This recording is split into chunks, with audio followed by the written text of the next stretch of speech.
Pode colocar o tema, o PowerPoint do sermão, já, afinal de contas a gente já passou aí no meu desabafo também, mas nós estamos terminando aqui o capítulo 7 do livro de Daniel. Essa é a imagem que a Suelen estava falando. E eu entrei lá no DALL-E, e eu vi as imagens que foram geradas, cada uma mais maravilhosa que a outra. Ela me mandou algumas, me mandou várias. Gente, eu fiquei impressionado com o seguinte: como a inteligência artificial articula a grandiosidade de Deus. E nós, muitas vezes, nos esquecemos dela.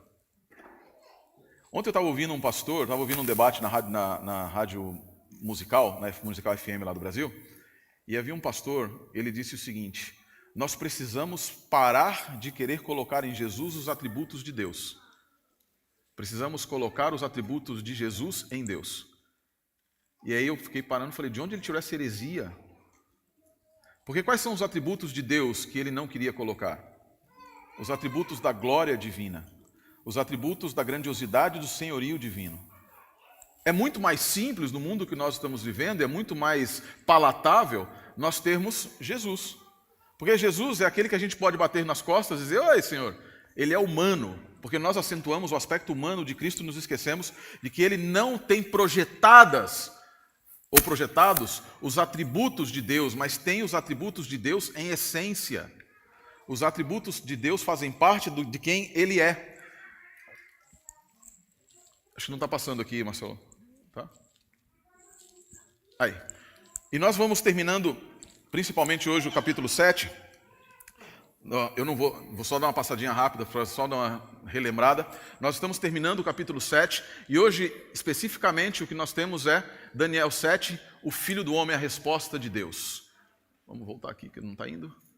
Nós vimos a data, só para repassar, nós já vimos a data e o contexto do livro de Daniel, do livro do capítulo 7. Nós já vimos ali qual a importância do capítulo 7 dentro do livro, que ele nos mostra, nos direciona para entregar, para perceber que Deus é aquele que dirige a história e entrega o reino aos santos, Daniel 7, dividindo capítulos 1 a 6 e Daniel 8 a 12 em duas partes. Aqui a visão humana, logo depois a visão divina do que vai acontecer, do destino do mundo, como Daniel 7 descortinando, abrindo para cada um de nós a cortina que nos revela o que acontece na eternidade. O texto em si, as 4 bestas, julgamento diante do ancião de dias, e hoje o nosso foco é esse julgamento, mas principalmente a visão do Filho do Homem.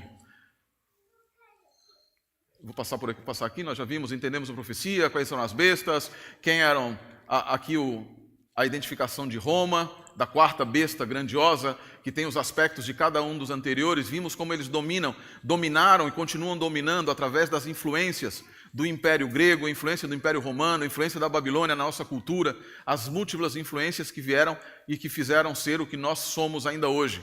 Nós vimos aqui os reinos representados pelos 10 chifres, a divisão do Império Romano do Ocidente, entre suevos, visigodos, burgúndios, francos, anglo-saxões, alemanos, lombardos, ostrogodos, érulos e vândalos, numa representação clara dos 10 chifres que aqui temos, representação após a queda. Falamos sobre o chifre pequeno no último sermão que eu fiz, a identificação do chifre pequeno, sobre quem é o chifre pequeno dentro do contexto da profecia, sobre os seus ataques contra a lei de Deus, contra os tempos de Deus, as letras sagradas, o tempo em que isso duraria, 1260 dias, e o julgamento celestial que seria introduzido, que viria. E é exatamente esse o tema que nós vamos conversar um pouco hoje. O juízo de Deus, o juízo como a resposta de Deus. De que forma Deus responde aos ataques, ao domínio das nações e principalmente aos ataques do chifre pequeno.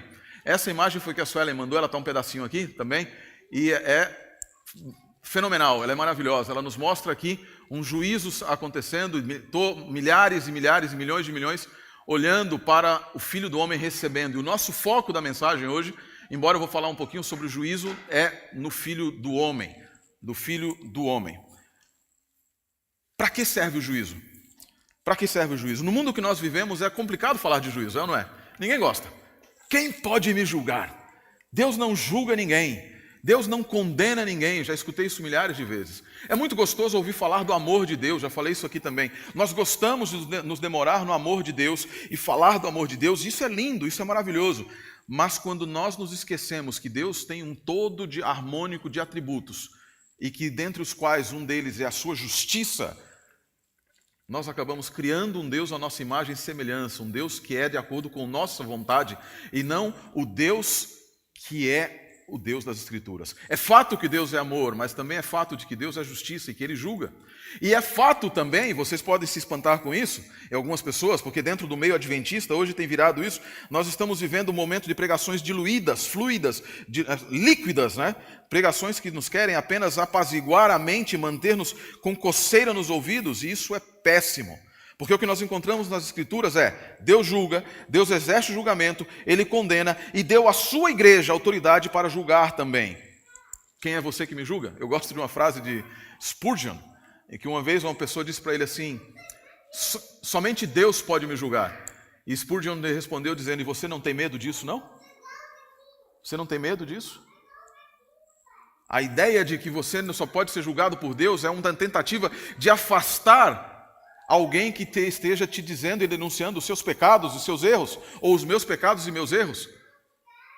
Mas Deus deu à igreja a autoridade de fazer isso, lá em João 7,24, Mateus 18 a 20, não julgai conforme a aparência, Mateus 7,24, mas julgai conforme o justo juízo, ou seja, olhando para Deus e pedindo ao Espírito Santo que te direcione na maneira de julgar, na maneira de condenar nós não podemos, mas na maneira de entender as razões e muitas vezes até punir ou disciplinar. É daí que vem a disciplina da igreja.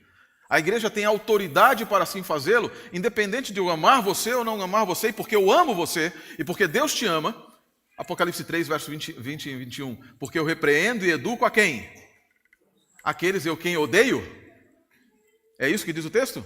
Eu repreendo e educo aqueles a quem eu amo. A função da igreja, uma das funções da igreja é manter aqueles que são povo de Deus, e você ser disciplinado ou qualquer coisa dentro da igreja não significa que você perdeu o amor de Deus, nem o amor da igreja, nem o amor dos seus irmãos. Significa, ao contrário, que nós te amamos o suficiente para termos coragem de te dizer, você está errado.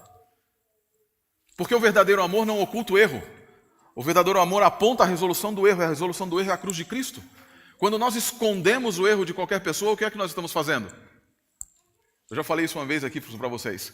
Quando nós escondemos o erro, quando nós escondemos o pecado, ou passamos a mão por sobre o pecado, o que nós estamos fazendo é dando àquela pessoa uma falsa sensação de segurança.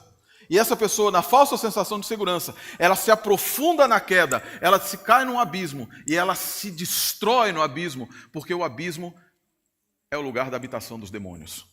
Por isso Deus deu à sua igreja não apenas a autoridade, mas também a responsabilidade de exercer o juízo. Mas esse não é exatamente o nosso tema de hoje. Aqui nós estamos apenas passando. O juízo, no caso específico de Daniel 7, ele está no centro do capítulo, é a resposta divina aos ataques dos domínios da terra, é introduzindo, de repente, ele aparece, não existe algo. Capítulo 9, no verso 9, ele simplesmente aparece o juízo, foram postos tronos. Pronto. Não introduz dizendo, olha, então, por causa disso, Não, continuei olhando, e eis que foram postos tronos, no capítulo 7, verso 9. Ele nos serve para mover a atenção da terra para o céu, moveu a atenção de Daniel.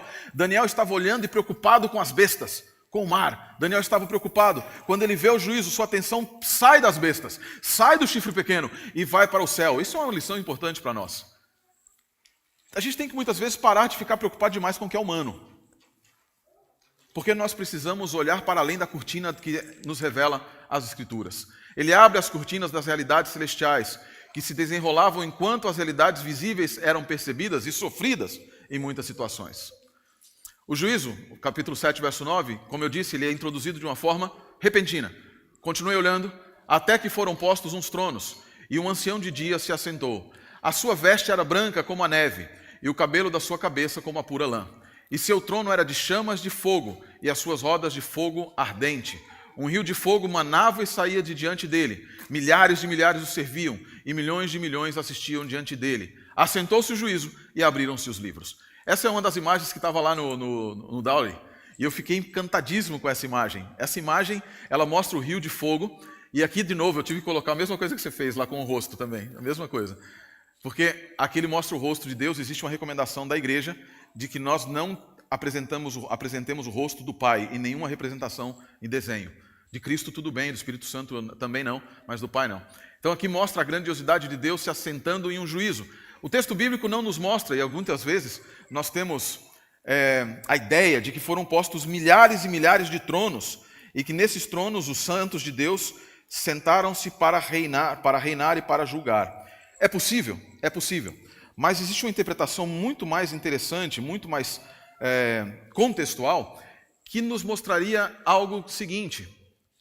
Na continuidade do verso, do capítulo, você vai encontrar a figura de um filho do homem que se aproxima para receber o reino. Os tronos que foram postos poderiam ser um indicativo, deixa eu passar para frente, ficar aqui mesmo, porque depois o trono vai para falar das bestas ali. Os tronos que foram postos podem ser um indicativo da Trindade, assumindo o seu papel para reinar, assumindo o seu papel como juízes também, porque o Pai a ninguém julga, antes deu ao Filho o poder para julgar. Entretanto, o Pai é o juiz supremo sobre toda a terra. Por isso a divindade inteira se envolve como juiz, mas um juízo que é muito maravilhoso. Eu vou falar disso na próxima semana, porque o juízo, a Bíblia diz, o juízo é a favor dos filhos de Deus. Então, para que serve o juízo dentro do contexto de Daniel 7?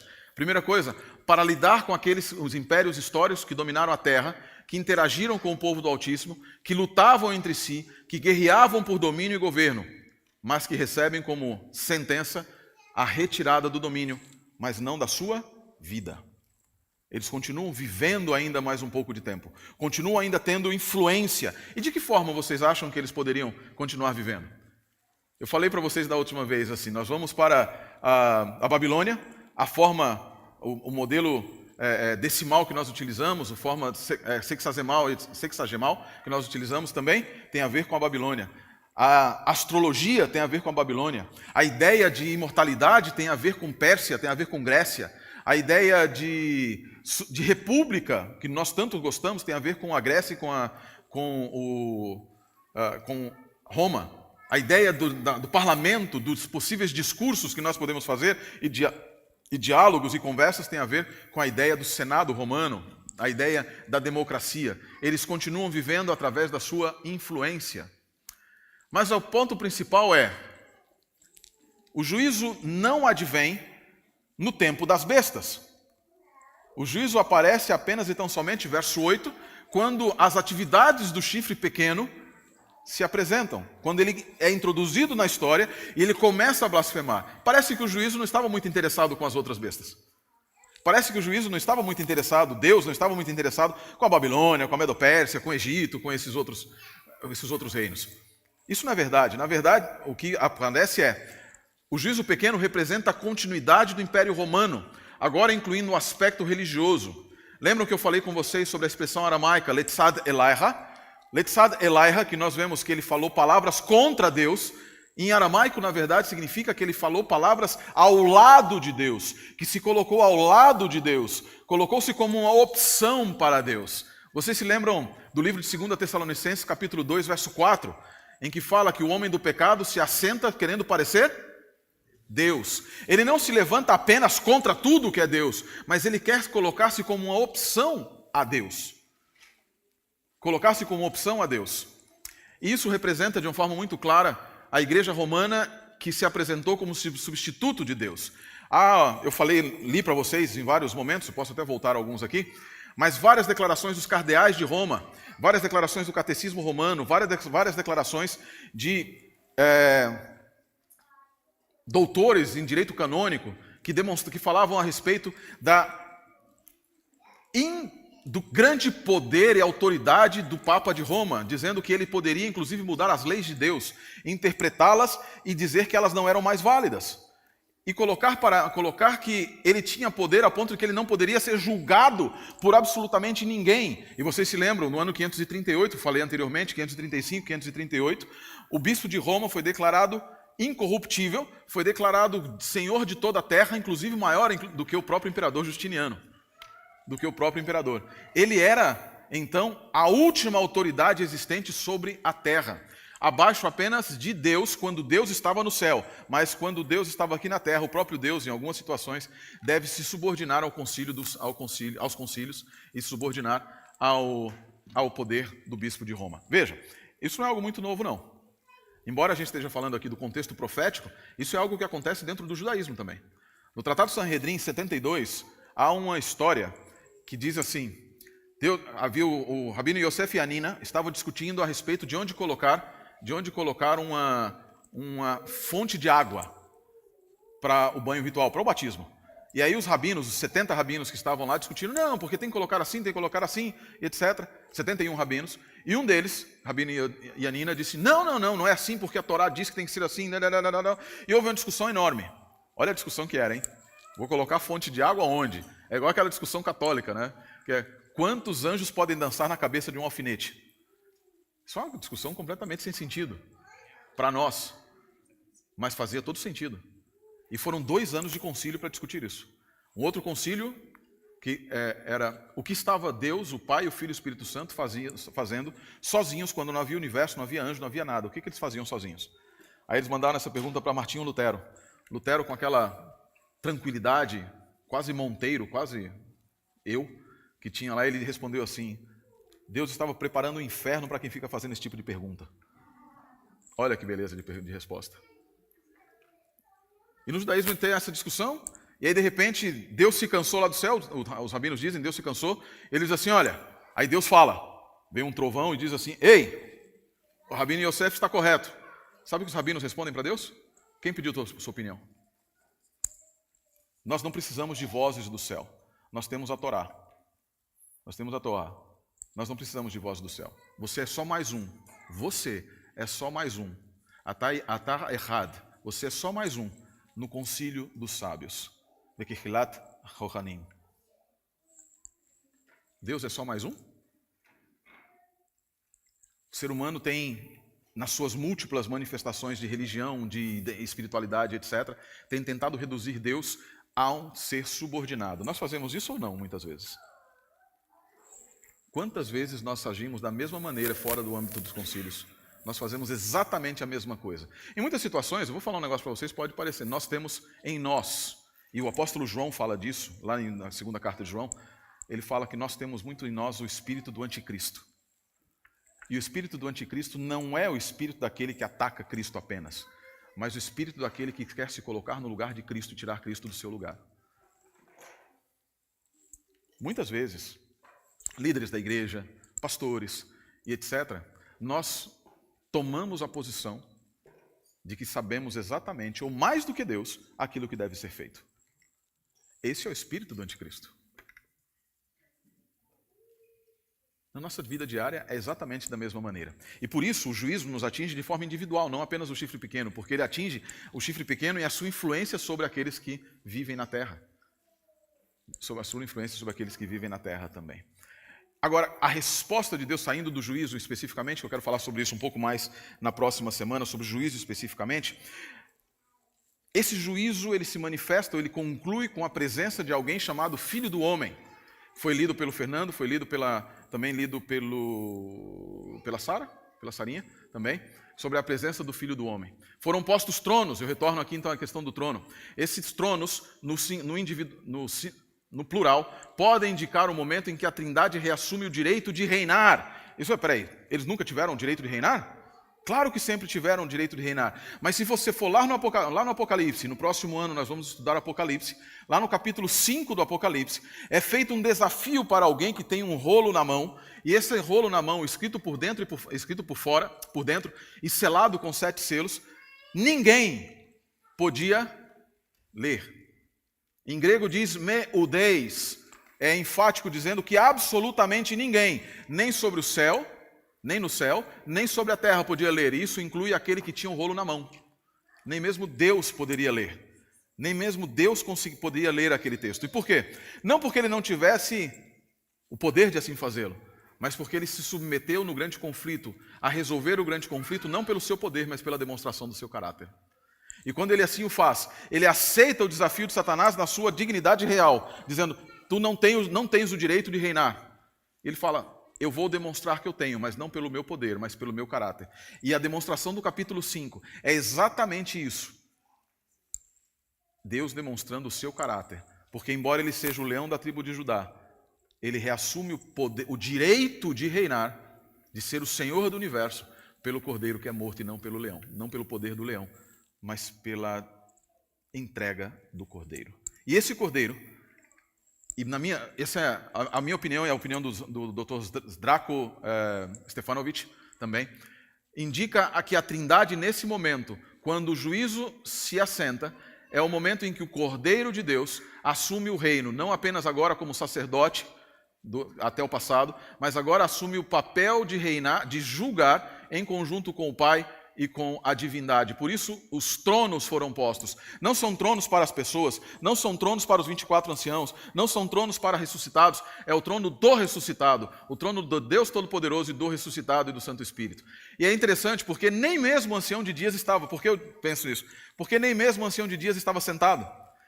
Então se assentou o ancião de dias, ele não estava sentado numa posição real, o tribunal se estabelece e ele também vem e ele é o primeiro a se assentar, não que ele já estivesse sentado anteriormente. E ele recebe, o Filho do Homem recebe o domínio, o que indica também que ele receberia o trono, que estava outrora vazio. Um trono que estava vazio e que agora passa a ser ocupado pelo Filho do Homem. O título Filho do Homem aparece 191 vezes na Bíblia. É um título fantástico. No livro de Ezequiel aparece 92 vezes, mas sempre se refere a ele mesmo, a ele mesmo. Daniel, no capítulo 8, verso 17, é chamado de Filho do Homem, em hebraico Ben-Adán. E no Salmo 8, verso 4, também a mesma expressão Ben-Adán aparece. Você vai dizer que essa cena acontece no santuário? É certeza que acontece no santuário. Capítulo 5, na passagem de um para o outro. Porque Ezequiel 1 nos mostra que o trono de Deus, chamado em hebraico Merkavá, ele se move. Ele se move. É muito interessante isso, porque a gente às vezes tem a ideia de um trono estanque. Existem duas expressões hebraicas para trono. A primeira delas é Kisê, que é o trono real, um trono alto, que aparece em Isaías 6. E a segunda é Merkavá, que é um trono móvel, que se move de um lugar para o outro. O trono de Deus não fica preso no lugar santo, e nem no lugar santíssimo. O trono de Deus se move por todo o universo. Bastante, né? Exatamente. Quando a gente for estudar Hebreus, a gente vai ver isso também. No texto da Bíblia hebraica, sempre que aparece a expressão Filho do Homem, o que se acentua é a identificação com a humanidade. Em outras palavras, quando o Messias é aqui chamado, quando essa personagem é aqui chamada de Filho do Homem, isso eu acho maravilhoso. É a garantia e a certeza de que o ser humano pode subir ao templo do Senhor, do Salmo 24. Nós temos ousadia, Hebreus 10, 19 e 20, para entrar no santuário, porque o nosso representante se identificou com a humanidade para entrar na presença de Deus. Eu acho isso fantástico. Mas ele aparece também na literatura judaica, na literatura apócrifa, e aparece no livro de 1 Enoque, capítulos 37 a 71, que é chamado Similitudes ou Parábolas de Enoque. Nesse livro, que é da época de Jesus, aproximadamente da época de Cristo, nós podemos descobrir que o Filho do Homem é igualado ao Messias. Ele é divino. No capítulo 43, por exemplo, ele é divino. E isso foi escrito nos tempos de Jesus e nos demonstra que naquele tempo, nos tempos de Cristo, o título Filho do Homem era mais reconhecido como um título messiânico de divindade e salvação do que o título Messias, que havia se perdido, diluído em apenas um título de poder político. O que as pessoas esperavam do Messias naquela época era a libertação do jugo romano, mas o que eles esperavam do Filho do Homem era o estabelecimento do reino dos céus.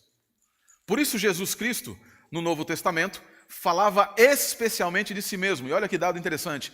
Jesus nunca utilizou a palavra Messias para si mesmo.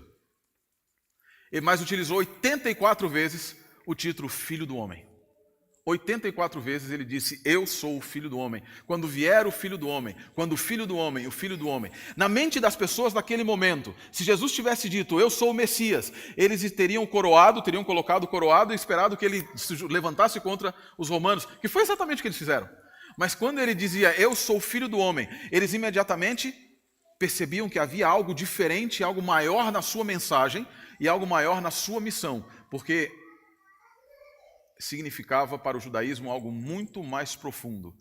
Porque nos livros daquela época nos mostram que o Filho do Homem não era apenas o libertador do jugo e da escravidão, mas era o Salvador e Redentor da humanidade. E por isso, quando nós olhamos nas Escrituras, nós vemos também que o Filho do Homem, e aqui tem uma pergunta interessante, né? Quando você vai na interpretação do texto, no capítulo 7, 13 e 14, nós vemos o Filho do Homem se aproximando. Mas nos versos 28 e 29, que a Sarinha leu, quem recebe o reino não é o Filho do Homem, é o povo dos santos do Altíssimo. Por quê? Quem é isso? Alguns estudiosos, eu trouxe até um livro que eu estava lendo sobre isso, eles falam, não, o Filho do Homem é uma figura metafórica, não aponta para Jesus, não aponta para o Messias, não aponta para ninguém. É uma figura metafórica, um símbolo do povo de Deus. Outros autores já pensam que, na verdade, são dois momentos diferentes. Qual é a posição da igreja adventista? O que é que nós acreditamos e qual é a posição exegética, biblicamente? O Filho do Homem se identifica com seus servos. Aqui, né? Porque lá não adianta nada eu apontar. O Filho do Homem se identifica com seus servos. Quando você lê Isaías 49 e Isaías 53, você vai ver que em Isaías 49 o servo de Deus é Israel. Mas Isaías 53, o servo de Deus é o Messias. Ambos são o servo de Deus, porque o servo de Deus, porque a figura do servo se confunde pela identificação entre o Messias como seu príncipe, como seu representante, e os servos que lhe pertencem. O Filho do Homem representa seu povo, Daniel 12, verso 1. Porque Miguel é o grande príncipe que se levanta em favor dos filhos do seu povo. Miguel, o grande arcanjo, o grande poderoso Deus, mensageiro de Deus, o grande batalhador, e ele representa e apresenta o seu povo. O Filho do Homem também estende o seu trono ao seu povo. Apocalipse 3, verso 21, tem uma frase maravilhosa que diz assim: ao vencedor darei que se assente no meu trono, como eu venci, e me assentei com o meu Pai no seu trono. Nós somos representados pelo Filho do Homem, que abriu o caminho para nós, de acordo com Hebreus 6,19. Ele, como nosso precursor, entrou no santuário. Como precursor, ele vai ao santuário, abre o caminho, estabelece o reino e nos convida para viver nesse reino maravilhoso, no reino da eternidade. Por fim, o Filho do Homem recebe o reino para os seus súditos. E para mim, talvez essa seja a principal mensagem do capítulo 7 de Daniel. O Filho do Homem não recebe o reino apenas e tão somente porque as batalhas humanas foram vencidas, porque terminou a história. Na verdade, existe um propósito, uma intenção maravilhosa na figura do Filho do Homem e no capítulo 7 de Daniel. Toda a história tem um começo, tem um meio e tem um fim. Mas o fim é em si mesmo um novo começo para uma nova história que inicia com aquele que venceu as batalhas anteriores. Quando nós pensamos nisso, no nível geral, no nível supra-individual, no nível objetivo, toda a nossa história está nas mãos de Deus. Babilônia foi um grande império, passou. Medo-Pérsia é um grande império, passou. Egito foi um grande império, passou. A Assíria foi um grande império, passou. A Grécia foi um grande império, passou. Roma foi um grande império, passou. A Roma religiosa, um grande império, durante a idade escura, mas passou também. Mas o reino de Deus permanece para sempre. Os reinos foram corrompidos pela política. Os reinos foram corrompidos pela busca de poder. Os reinos do mundo todos olhavam humanamente para como obter mais poder e influência. O reino de Deus nunca se preocupou com o poder, porque ele sempre teve o poder. O reino de Deus não se preocupa em como se proteger das influências corruptíveis do mundo, porque o reino de Deus não pode ser corrompido. O reino de Deus não pode ser comprado pela sua posição. O reino de Deus não pode ser comprado pelo seu dinheiro. O reino de Deus não pode ser comprado pelo seu dízimo. O reino de Deus não pode ser comprado por outra coisa, a não ser pela entrega do teu coração. O reino de Deus ele já foi criado pelo próprio Deus, e adquirido por Cristo. A tua entrada no reino de Deus foi adquirida por Cristo na cruz do Calvário. Ali ele venceu, Apocalipse 12, verso 11. Ali ele venceu a batalha contra os poderes corruptíveis, demoníacos, que querem nos destruir, que querem destruir o reino de Deus. Mas ele venceu. E como é que nós podemos vencer? E eu peço a alguém que, por favor, abra Apocalipse 12, verso 11. para nós terminarmos com esse texto. Apocalipse 12, verso 11.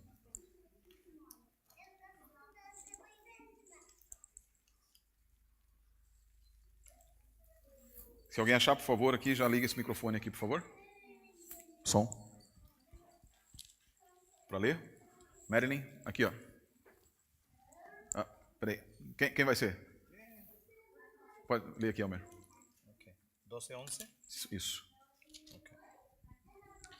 Dice: E eles o vencerão pela sangue do Cordeiro e pela palavra de seu testemunho, e não amarão as suas vidas até a morte. Como nós vencemos? Como é que a vitória foi obtida? Obrigado, Elmer. A vitória não foi obtida por posição, poder, nem influência, nem absolutamente nada. Não foi obtida por dinheiro, não foi obtida por força, não foi obtida na academia, não foi obtida correndo, não foi obtida fazendo absolutamente outra coisa, a não ser confiando nos méritos do Cordeiro. Por isso o texto diz, eles venceram pelo poder do Cordeiro. O Filho do Homem, lá de Daniel 7, ele venceu, ele recebeu o reino para os seus súditos. Quando Cristo comparece diante de Deus, ele não foi simplesmente para que o universo o reconhecesse como Senhor, mas para que ele nos reconhecesse como salvos e como filhos de Deus. Assuma a sua posição como filho de Deus. Não deixe que o mundo te diga qualquer coisa diferente disso. Assuma a sua posição, e essa posição vale, porque ela começa de joelhos. Essa posição tem valor, porque ela parte de um coração entregue. Assuma a sua posição, porque ajoelhado diante da cruz, diz a senhora White, o ser humano alcança a mais elevada posição no universo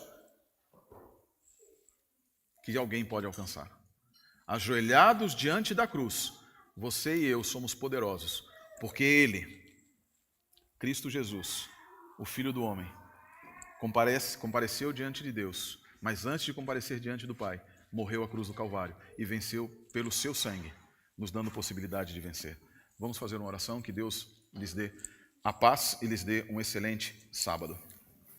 Assuma a sua posição. Se ajoelhe diante daquele que é o Senhor e se levante para demonstrar o Senhor daqueles que devem ser servos. Ele é o Deus da glória. Pai de amor, Criador dos céus e da terra, nós estamos felizes porque temos alguém, Cristo Jesus, o Filho do Homem, o Messias, que intercede por nós, que nos julga baseado no seu amor e que nos dá certeza de um reino já criado, já pago, de casas que já foram construídas, de lugares para que nós possamos habitar. É nele também, Senhor, que nós temos a certeza e a ousadia de te chamar de Pai. É nele, Senhor, que nós temos a certeza de que não há batalha nesse mundo que não possa ser vencida. Na verdade, não há batalha neste mundo que já não tenha sido vencida. Nós temos muitas dificuldades nesse mundo, mas nós temos a certeza de que, como a Eveline disse, nós não precisamos dizer a Ti o tamanho dos nossos problemas, mas dizer aos nossos problemas a grandiosidade do Teu amor. Na cruz do Calvário, de braços abertos, Jesus comprou, o Filho do Homem, comprou a cada um de nós, nos resgatou das artimanhas do sequestro do inimigo. Pai de amor, nos conserva caminhando em direção à Canaã celestial. Que quando olharmos para as profecias do livro de Daniel, de Apocalipse ou qualquer outra profecia, que nós não nos assustemos pelo que haverá de passar, mas que levantemos a nossa cabeça, porque ao levantarmos, nós contemplamos o Filho do Homem abrindo os portais de Jerusalém, ordenando aos anjos que levantem os portais eternos e nos convidando a entrar. Em nome dele, o Filho do Homem, o Messias, o Salvador, Jesus, nós oramos. Amém, Senhor. Amém.